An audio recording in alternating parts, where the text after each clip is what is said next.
About the conflict in the Middle East, which seems to be spilling over day by day. The United States and Britain have launched new strikes on Yemen's Houthis on Monday. The Pentagon said that it hit 8 targets, including an underground storage site and Houthi missiles and surveillance capability as well. This is the second joint operation with the UK after joint strikes were carried out on 11th of January against the Iran-backed group over its targeting of the Red Sea shipping. Now, the joint statement says that the strikes were carried out with support from Australia, Bahrain, Canada and the Netherlands as well. Interestingly, on Monday, the Houthis also claimed to have attacked an American military cargo ship, Ocean Jazz, in the Gulf of Aden, but the White House and Pentagon have denied such an assault had happened. Also, Britain's Prime Minister Rishi Sunak in a statement said that Britain is planning to announce new sanctions in the coming days targeting Houthi financing of attacks on shipping in the Red Sea. Now, the conflict has deepened the Red Sea crisis and the attacks have disrupted global shipping. The Red Sea crisis is directly responsible for cargo shipping delays, even price increases. Shipping companies have started diverging their vessels. The increase in ship diversions has already increased fuel and labor costs while decreasing the average amount of cargo traffic that is reaching its destination. And with that, let me also bring you a reaction from UK's Prime Minister Rishi Sunak. We're going to use the most effective means at our disposal to cut off the Houthis' financial resources where they are used to fund these attacks. We are working closely with the United States on this and plan to announce new sanction measures in the coming days. Mr. Speaker, at my order overnight, the RAF engaged in a second wave of strikes against Houthi military targets in Yemen. We did so because we continue to see, including in intelligence, an ongoing and imminent threat from the Houthis to UK commercial and military vessels and to those of our partners in the Red Sea and wider region. And as with the first wave, the strikes were limited to carefully selected targets with maximum care taken to protect civilian lives.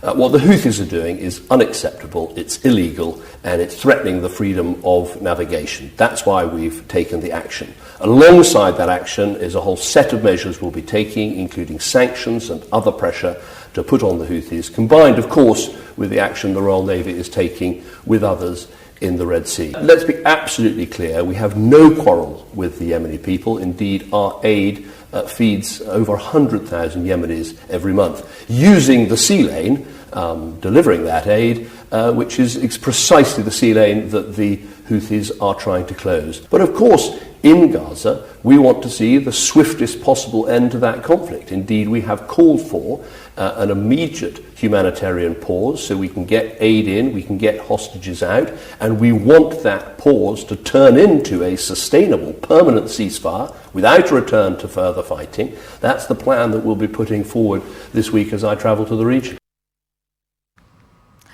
All right, and to delve deeper into the Red Sea crisis, I have with me Jessica Jones, who's the Deputy Executive Director of the National Security Institute. Many thanks to you, Jessica, for joining in. What do you make of the United States middle ground strategy? Because they want to cripple the Houthis' ability, but not kill their fighters and commanders in large numbers. What do you make of this approach? I think, the Biden administration is really hoping, as you announced, that they were able to really practically degrade and destroy their missile launch and deployment capabilities in this latest airstrike, because they're seeing that deterrence isn't working. So I think what they're trying to do is actually on the ground impact the Houthis' ability to launch these attacks and see a decrease.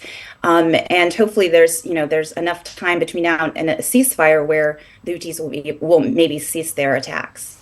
Also, Jessica, Iran is the Houthis' main weapon supplier, but is it not time that American and other Western intelligence agencies now get a sense of the size and scope of the Houthi arsenal?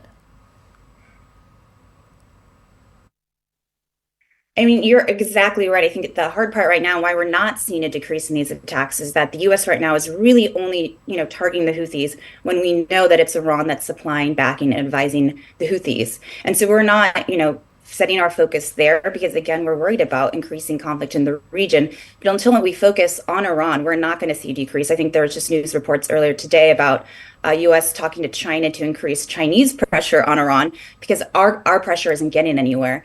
And so until we really set our focus on Iran and their intentions, and I don't think we're going to see a decrease in Houthi attacks. Right. Lastly, let's talk about the sort of ramifications of this crisis. Just when global supply chain disruptions were easing, we now see the Houthi attacks disrupt global shipping.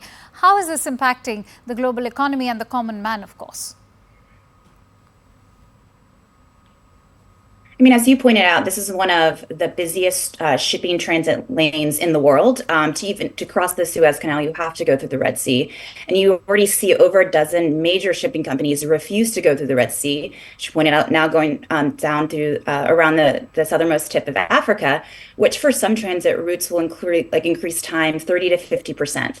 And so you're going to see both short and long term. Your statistics are from December. I think you're going to see, larger decreases to global trade as time wears on, as the attacks continue, as the only ships that are going to cross the Red Sea are really going to be those with low value cargo and those willing to take the risk of an attack, which is certainly not going to be that many ships. All right. Many thanks to you, Jessica Jones, for sharing those precious insights with us. Thoroughly appreciate.